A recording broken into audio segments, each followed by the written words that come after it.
Hey y'all, welcome back to this week's episode of Daily Dose Podcast. I'm your host, Nisha Danae. How are we doing this week? Hopefully good. Let's talk. Let's get into it. Let's talk about trauma bonding. Trauma bonding with these regular ass people out here in these streets. So, usually the term trauma bond, it really means to go through something with someone that establishes like a deeper connection due to that trauma. Now that means, let's say y'all got into a car accident together and it made y'all closer. Let's say y'all got into almost bank robbery, whatever, something traumatic, house robbery, something that caused trauma that you and your spouse both went through, had no choice over. And y'all bonded and y'all made it work through the trauma bond. That does not mean that you let people cause you trauma. Because trauma bonding these days is just one person. It's one-sided. It's one person and one-sided, causing and inflicting trauma or traumatic situations and things that you're going to overthink and cause you anxiety and cause you to look at yourself another way. And they're telling you that's bonding. How is that bonding? That's pain. But y'all take it and y'all say, oh yeah. I had somebody tell me, I had somebody tell me that what we were going through is called trauma bonding. And as soon as it was said, I looked like, no, I'm not claiming that because I'm not the one causing the trauma. So how are we both trauma bonded when the only trauma you got is being caught? And the trauma I got goes way further than anything that you've had to put on your shoulder. So we not trauma bonded. You're causing trauma to keep me bonded to your ragged ass. That's what you was doing. Y'all got to start letting people do that. If someone is giving more hell than they are peace, that is not your person. That is not your project. Because a lot of y'all go into relationships thinking that they're a project. They're a fixer-upper. And then once you done invested so much and it doesn't get reciprocated or it gets reciprocated and they leave you, then you're sitting there looking crazy because that was a project that you were not supposed to take on anyway. That's trauma you weren't supposed to take on anyway because you stayed longer. You didn't use your discernment and you stayed longer in the situation than you should have, which we all do. Because we feel like one day they may change and wake up, see your value. 2, hope. Hope, to be real, hope in that person, seeing the potential in that person, even when they don't see it in themselves. We think that they're going to just come to this realization that, hey, I am this great person that you've been telling me that I am, and I'm going to take you and we're going to grow together and we're going to learn this and we're going to be good. We're going to have open communication. Hey, if there's an issue, we going to resolve it. We're not going to sit here and be going back and forth. We're not going to have people in our business. We're going to do this accordingly. That is how you operate or are supposed to operate. So now if one person is operating in manipulation, being mischievous, being malicious, a liar, a serial cheater, and the only thing they have to offer you is those qualities, because when you actually go through trauma, your little trauma, whatever, y'all go through a breakup and you start your healing journey and all of that, you actually see the manipulation clear because you're detached. But while you're in it, you thinking that this person is really breadcrumbs. This person is not loving you. This person is telling you little things to give you a little bitty sense of false hope so they can keep their foot in their door.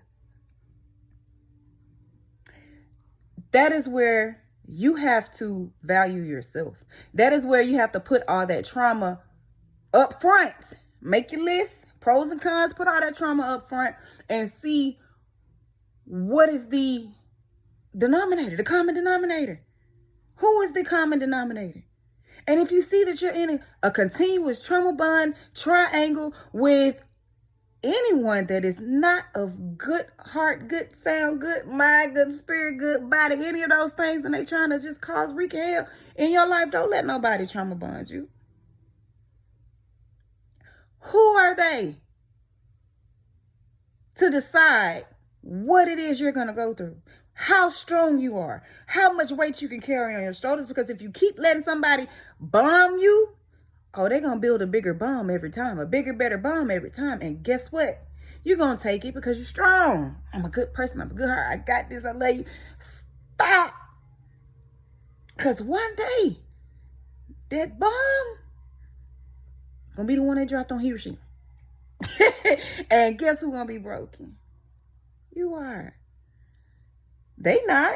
They just going to be hurt that they lost their supply. They just going to be hurt that they can't bamboozle you no more. But guess who has to sit there and access every dirt, brick, mortar, everything that is your foundation of what you had or saw yourself as in that relationship? You got to go through that. Because their foundation ain't solid no more. After you done been through so much shit, your foundation becomes shaky, if not goddamn invisible. Because a lot of people don't find they grounding their foundation again until they stop and focus back on themselves. Because a lot of people tend to love themselves, a lot of people tend to love their spouse more than they love themselves. And that's why a lot of people say when they break up, oh, I found myself after I left him alone. You should have continued to be who you were in that relationship. But I get it. It's hard when you're a loving person, when you're a good person. You give because that is your nature and you want somebody to see it and accept it. And that is who you are. You're nurturing. You're caring. So we give and we overextend, and it's our kryptonite. It's our kryptonite. So we have to, each relationship, we have to come up with better ways to protect it. You have to come up with better ways to protect yourself. Don't give it all up front. Stop giving. I know we feel like because we're real people and we don't like being phony or fake, we will give you everything or show you what type of person I am up front. And a lot of people see that and say, hey, okay, that's a trick or that's a lick right there. Or they say, okay, I see your value. I ain't ready for that right now, but I don't want her to go nowhere. So I'm going to put you over here on the back burner and I'm going to keep breadcrumbing you. And that's where the trauma bonding begins. You got to stop allowing it. You got to find yourself, love yourself, see yourself, and know what you're willing to put up with.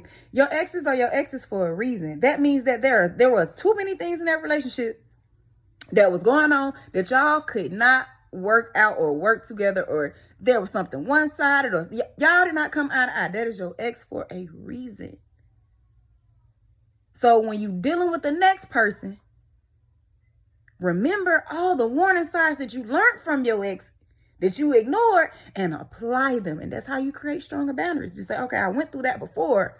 I'm going to be smarter on how I maneuver going about it if it presents itself again. Don't go into a situation thinking that the same problem is going to always present itself, because that's how you assuming you make an ass out of yourself. Some stuff is clear communication. But go into a situation knowing what my last testimony was and how I got to my conclusion of what God wanted me to see and break away from, so that you don't fall into the same patterns when you choosing or entertaining the next person. So that's my little nugget, one of my little nuggets for the week. Y'all have a lovely weekend and love yourselves more than you want someone else to love you. And I guarantee you'll get it back. God will bring them to you or bring her to you. And sometimes you just meant to spend time with yourself. Let yourself show up for you.